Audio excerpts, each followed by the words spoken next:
My mom said, "I have a new family now. You'll understand when you're older." Then cut me off. At 17, years later, she showed up asking me to pay for her child's tuition. So I replied, "How about settling your debt to me first?" If you looked at the family photo on our fridge when I was 15, you'd think we were one of those cozy, normal families who went hiking together on weekends and made pancakes on Sundays. You'd see my mom in the center, smile perfect, hands resting gently on my shoulders. I was her only kid back then. The first.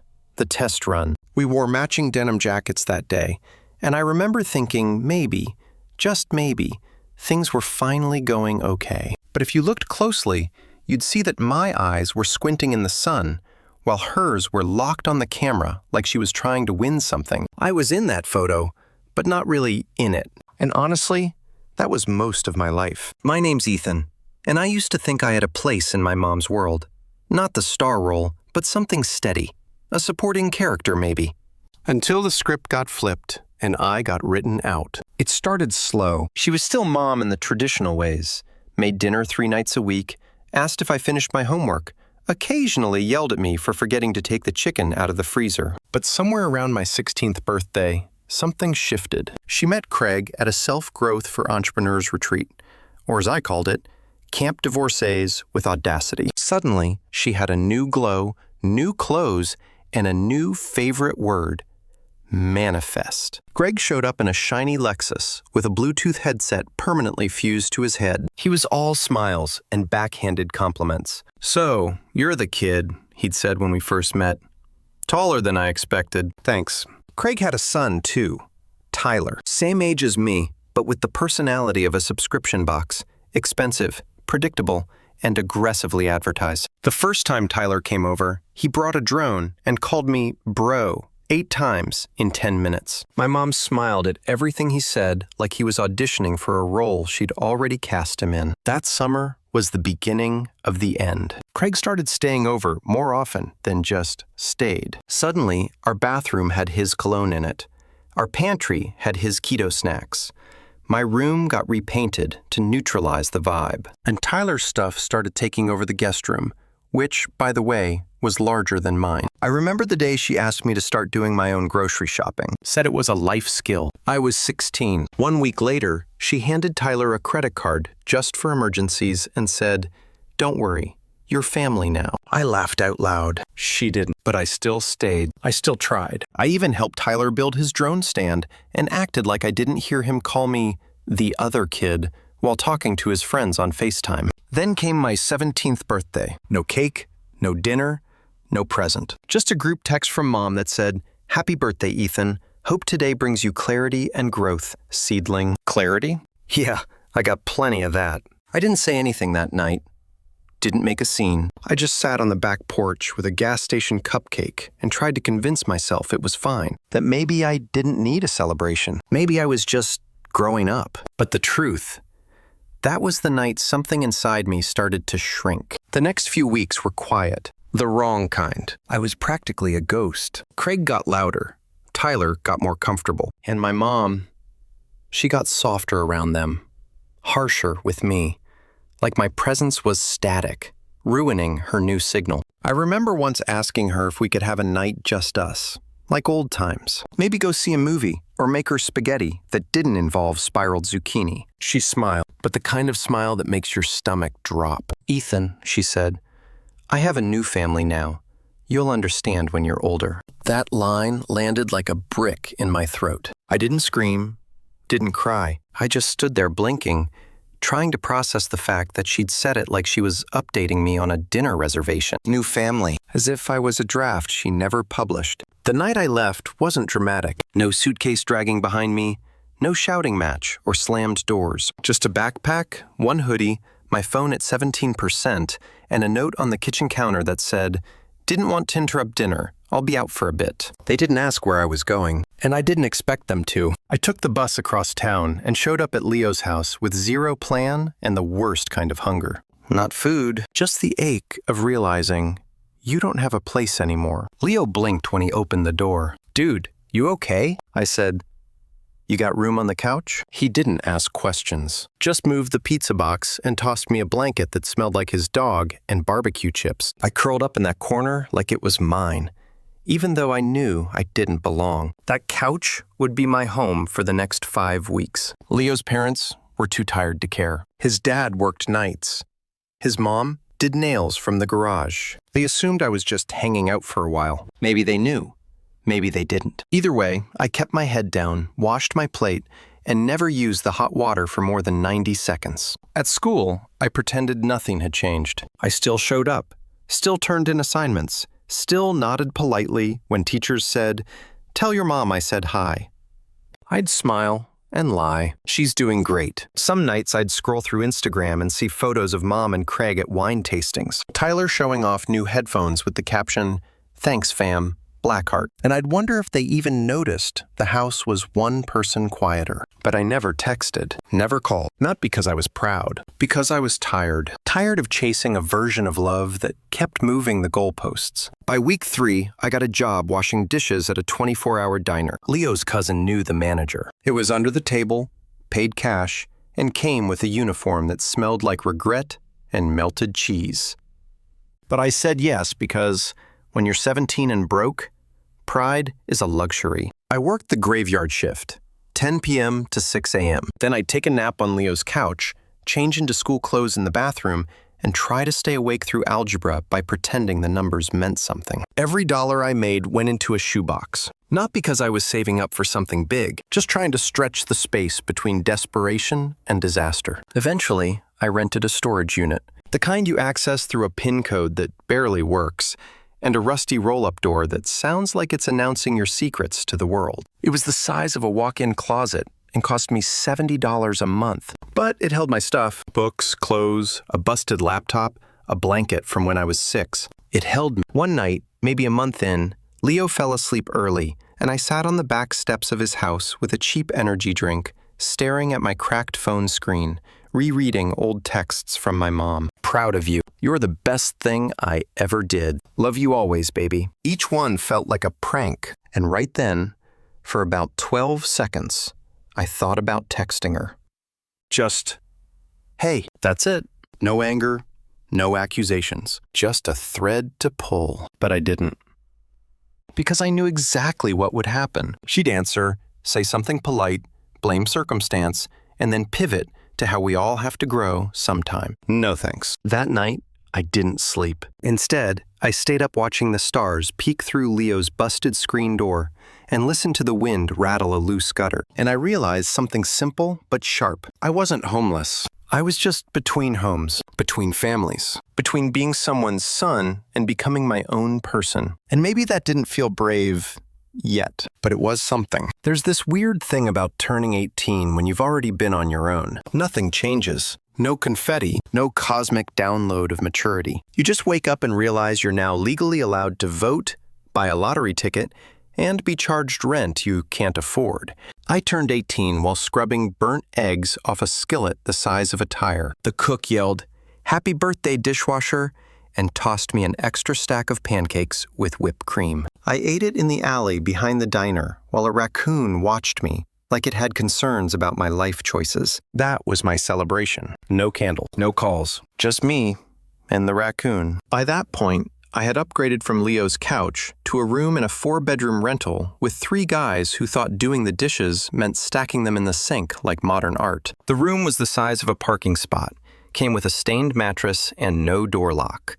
But it was mine. I paid rent with a new job, stockroom shifts at a discount electronics store, minimum wage, no benefits, but air conditioning and fewer rodents than the diner. I still did some dish shifts on weekends when they needed extra hands. Between both jobs, I pulled about 45 to 50 hours a week. I didn't tell anyone. Not because I was trying to be a hero. I just didn't have anyone to tell. Sometimes I'd catch myself looking at other people's lives, classmates posting college acceptance letters, group photos from family send-off brunches, dorm move-ins with matching bed sets, and I'd feel this hollow weight in my stomach. Not jealousy, not really, just absence. Like someone handed out lives and forgot mine on the printer tray. But I didn't let it sink me. Instead, I built rituals. 6 a.m. coffee from the gas station. A budget spreadsheet with color-coded panic levels. A sticky note on my mirror that said, "Don't quit just because it sucks." I enrolled at the local trade school for welding. Something practical. Something I could control. The admissions officer asked if my parents would be helping with tuition. I laughed out loud. He didn't. I got in with a small grant,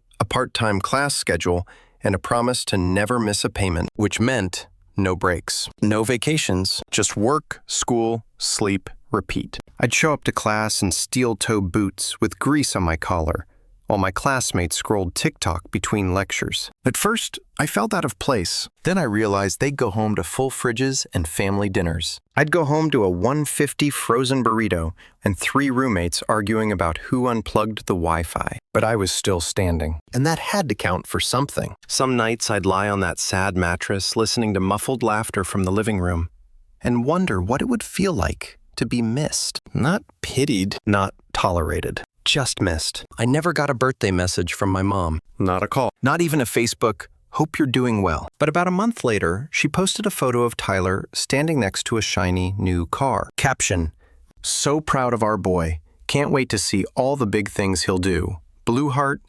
#blessed, #new beginnings." It had 63 likes and 3 fire emojis. I stared at it for a full minute before closing the app and tossing my phone across the bed. And I remember thinking, not with anger, but with eerie clarity, I'm not coming back. Not for the holidays. Not for birthdays. Not when things finally look good on paper. I wasn't going to become the comeback kid that made her cry on a porch swing with pride. She'd made her choice, and I was going to make mine. 2 years after my last text to my mom, I bought my first real toolbox. Not the plastic kind with snap lids. I mean steel, matte black, heavy enough to anchor a boat. The kind you don't buy unless you're planning to stay. I stocked it with everything I'd grown into. Torque wrenches, grinders, a torch I couldn't afford back when all I had was duct tape and hope. I'd finished trade school quietly. No cap and gown, just a portal notification that read, "Certification complete.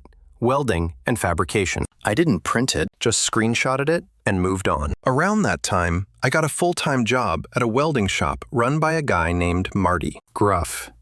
Ponytail. Definitely yelled at birds. He didn't care about resumes. Just said, "Show up, work hard, don't be stupid." It worked for me. The job was loud, hot, exhausting, but it was honest. By month 6, I'd moved out of the shared house into a small studio near the shop. A single room with ancient linoleum, a fridge that groaned when it ran, and a mattress on the floor. But it was clean, quiet, mine. I fell into a rhythm. Work, sleep, meal prep, a few hours of welding side projects. I wasn't trying to impress anyone, just trying to build a life I didn't hate waking up to. I hadn't heard from my mom once. Not a birthday text. Not a, "Hope you're doing well." Just silence.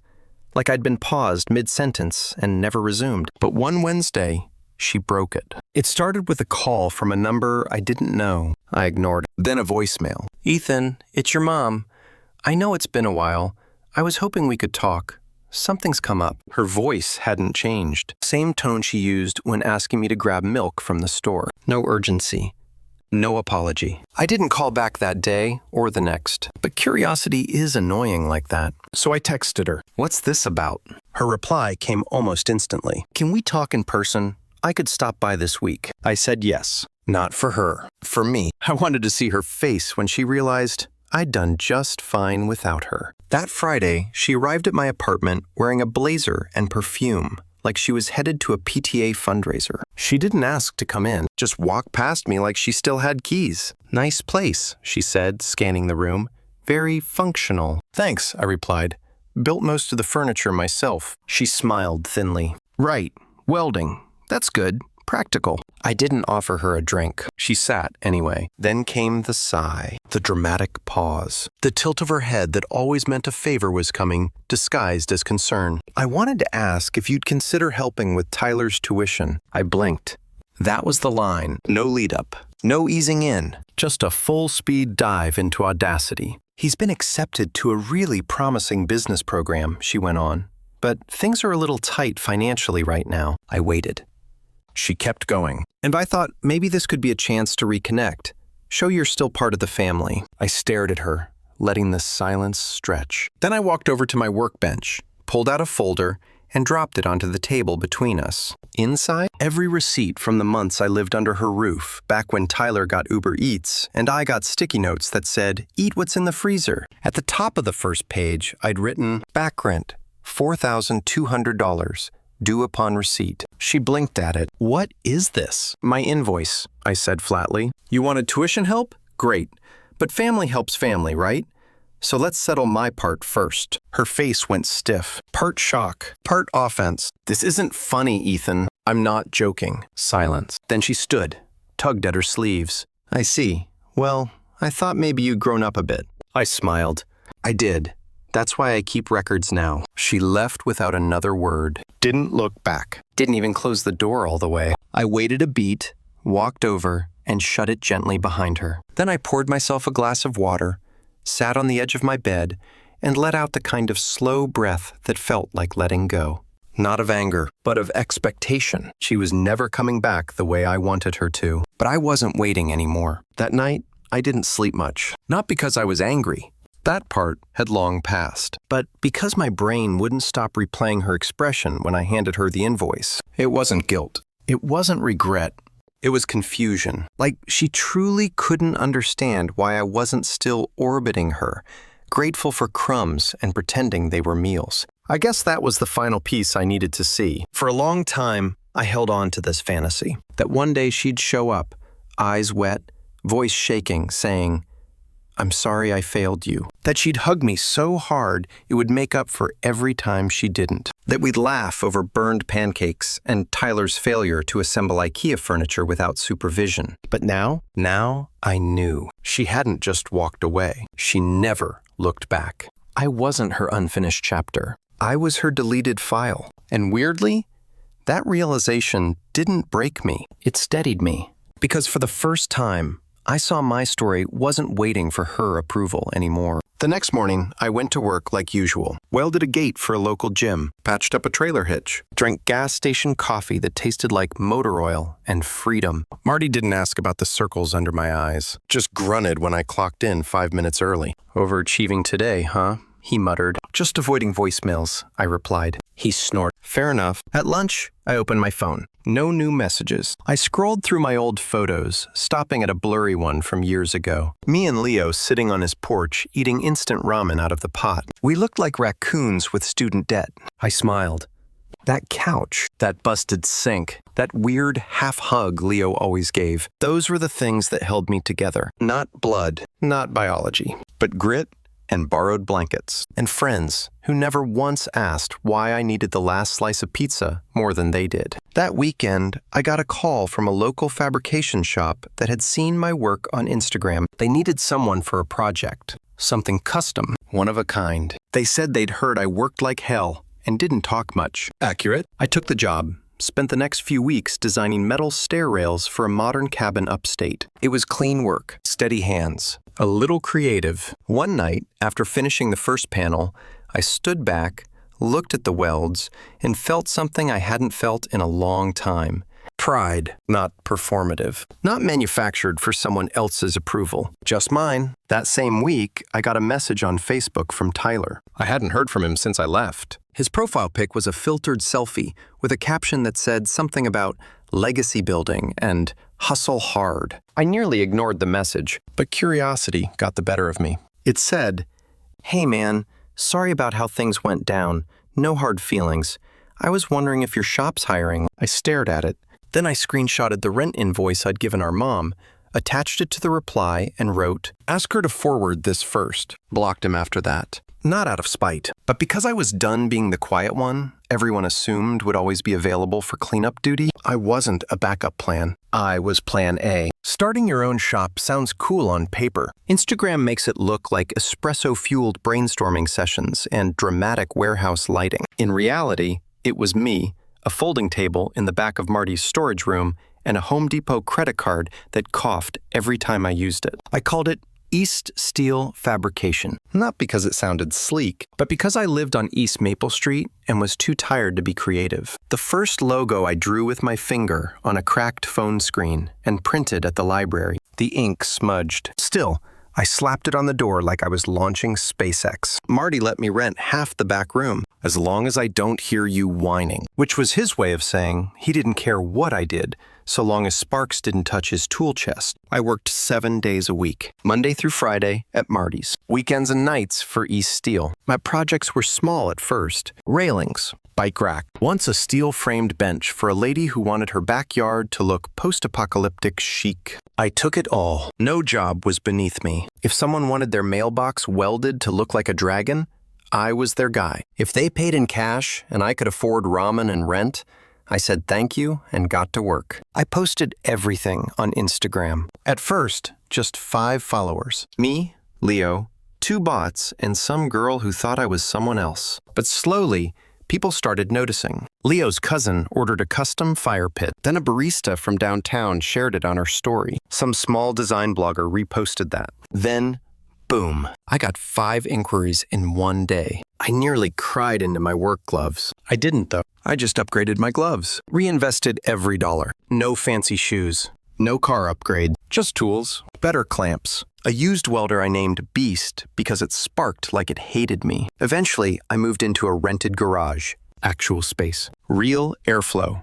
A work sink that didn't sound like it was dying. I hung my first invoice on the wall. Right next to it, a photo of me and Leo from back in the couch days, eating ramen out of the pot with a screwdriver because we lost all the forks.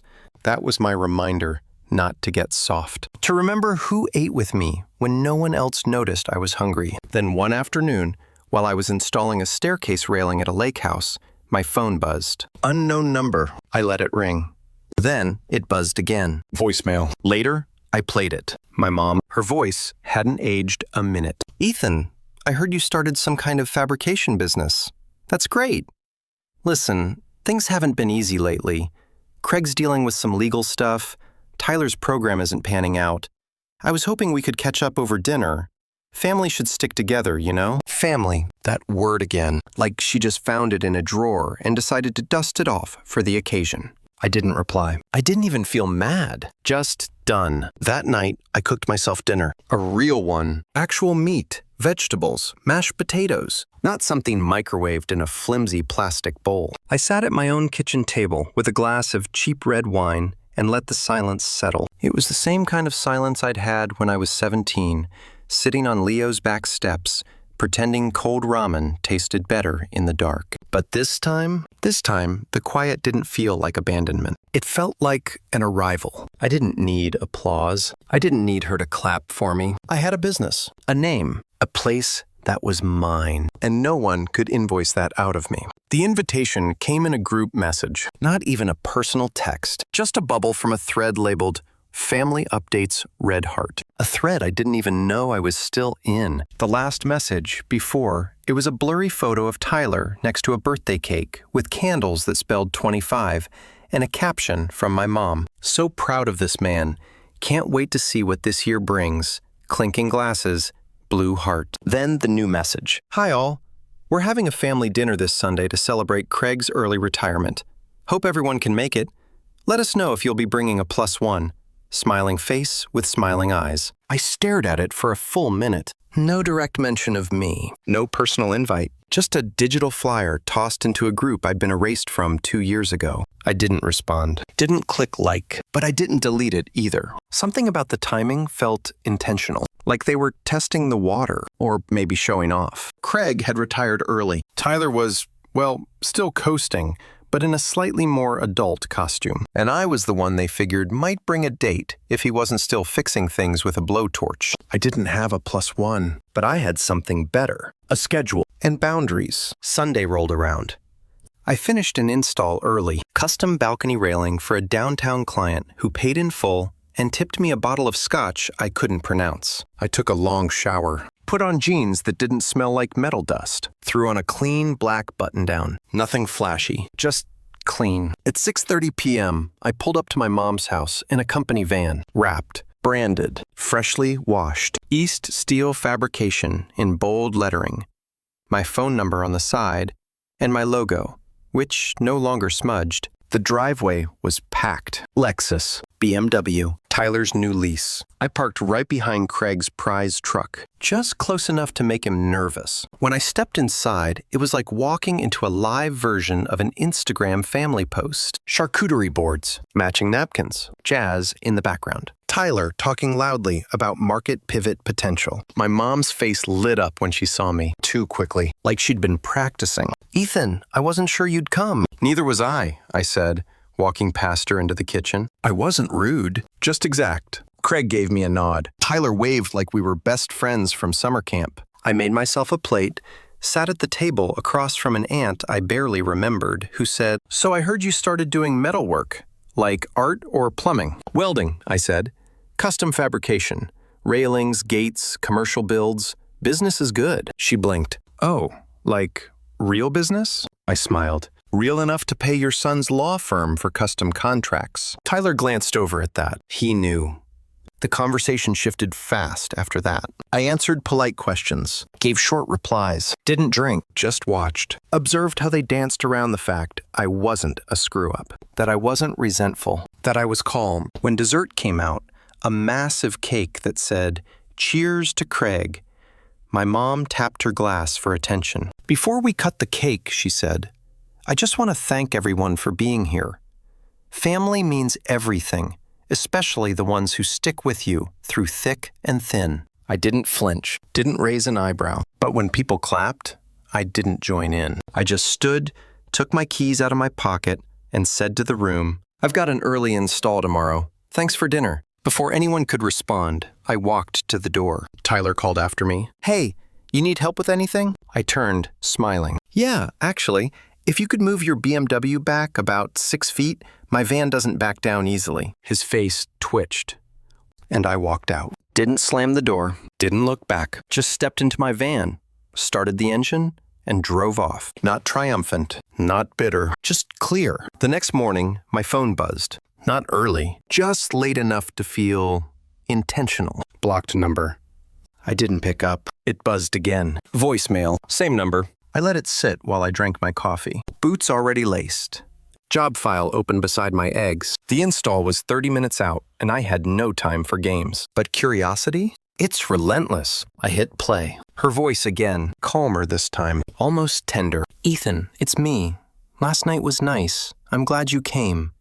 I know things haven't always been easy between us. I hope we can move forward. Maybe start again. You're doing well, and I'm proud of you. We all are." No apology. No, I'm sorry I left you at 17. Just a blanket of polite denial. Like, if she said it sweetly enough, I'd forget the motel rooms, the ramen, the way she let me disappear without blinking. I didn't respond right away, but after lunch, in my work van parked behind a client's apartment complex, I opened my invoices folder and created a new one. Title: Emotional Damages, 2011 to present. Line item 1, back rent, $4,200. Line item 2, birthday ignorance tax, $5,500. Line item 3, couch years trauma charge, $1,300. Line item 4, tuition funding request rejected. Attached sarcasm fee. Line item 5, BMW clearance fee, $100. Subtotal, $6,100. Notes: payment may be made in gratitude, humility, or baked goods. But frankly, it's too late. I screenshotted it, then sent it to her along with a single text. "Nice seeing you. Just settling accounts." Then I blocked the number and got back to work. Because life wasn't waiting on her anymore. It was mine. Earned, not inherited. And fully paid for. In full. With interest.